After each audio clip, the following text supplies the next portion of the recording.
Number 3 radio program on a busy Thursday afternoon. Nice to have you with us as we talked about what's going on as far as the world of sports is concerned on this busy day. A lot of phone calls, and we'll continue here as we move it. Long gap now with the NBA. No game until Sunday. Obviously, the West will start on Monday night. ESPN has the East. It's a break for Breeny and Van Gundy and Jackson because they got Cleveland and Boston, which is what they could have. They couldn't ask for better. I mean, maybe Cleveland, Philly would have had some juice too, but Philly, Boston is as good as it gets the way the Celtics have played. And, of course, Golden State and Houston will be on TNT. I would bet the longer series will be in the East. The shorter series will be in the West. The schedule's problematic. What else is new? Long gaps between games 2 and 3 in both conferences.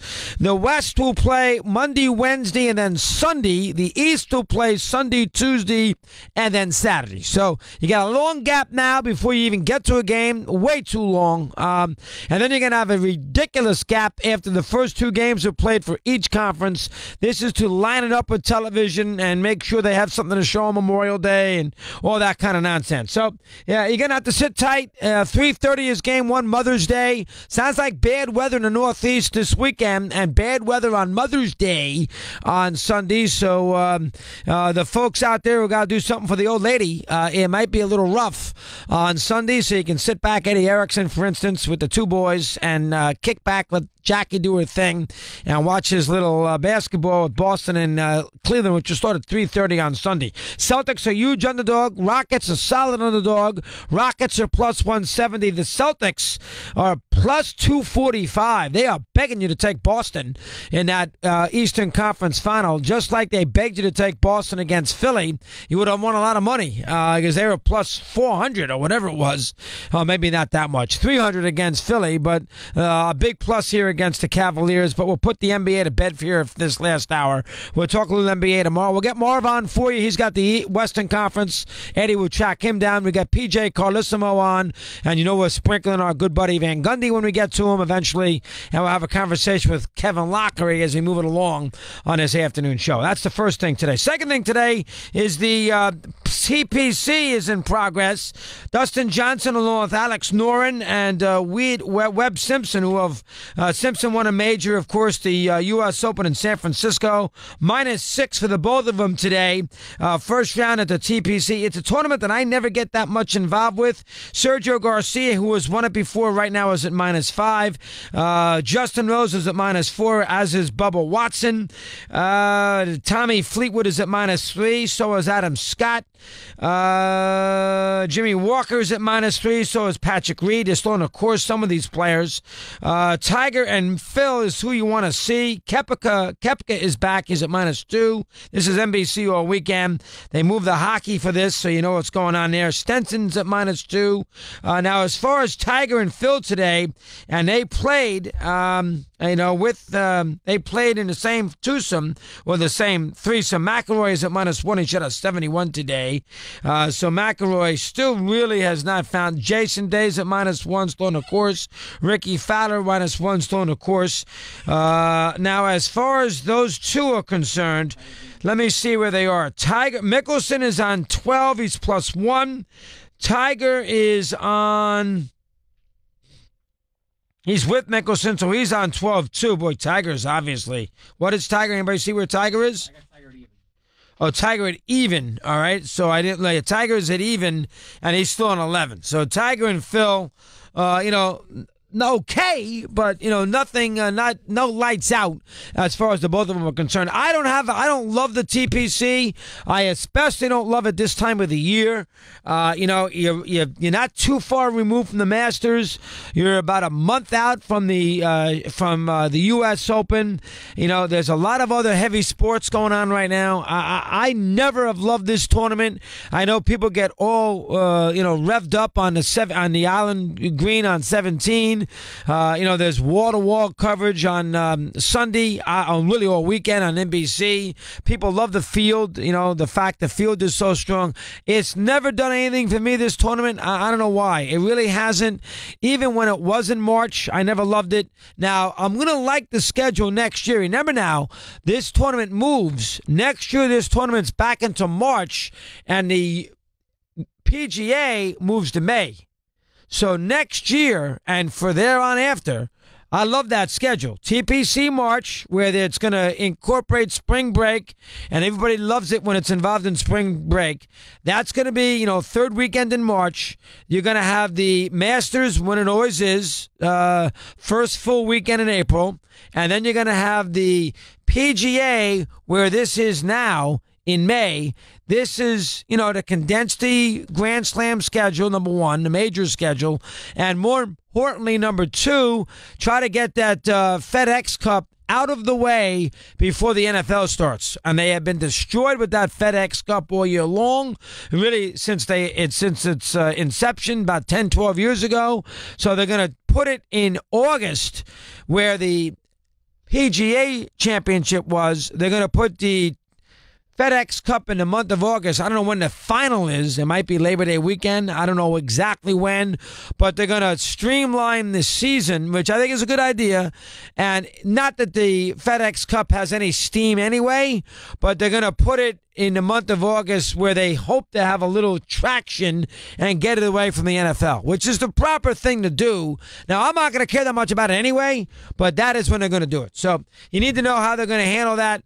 FedEx Cup will be next year in the month of August. I don't know when the final round will be, the Tour Championship. And then you're going to have the Ryder Cup in late September every other year. The next time the Ryder Cup will be in the United States. This year it's in France. And then 2 years hence it will be in the United States. So they're going to they're going to move it around, which is a good idea. So this is the last year. Now you're going to have the TPC at this time of the year. The U.S. Open, of course, will begin, the second week, Father's Day weekend. It will begin July 14th at Shinnecock out on Long Island. We are working on getting some shows out there. June 14th, I said July. We are working on getting some shows out there for you. This show, even maybe Steve and Danny Cannell, Steve popping out with the sunglasses on top of his bald head, unshaven, the white T-shirt with the long sleeve shirt on top, with dungarees, with the black shoes. That will be Steve's appearance. We'll try to straighten him out. This is Shinnecock, after all, 1893. And Shinnecock, by the way, takes all. I mean, it's very, it's indiscriminate. It takes all, thank God. So from that standpoint, Steve will have to shape up or ship out, wear a nice pair of golf shorts, have a nice Ashford shirt on with a little emblem. Go to the pro shop there, Steve, before your day begins at Shinnecock, and spend some money with the pro shop. That's the right thing to do. Those guys do a nice job at Shinnecock. It's a great pro shop.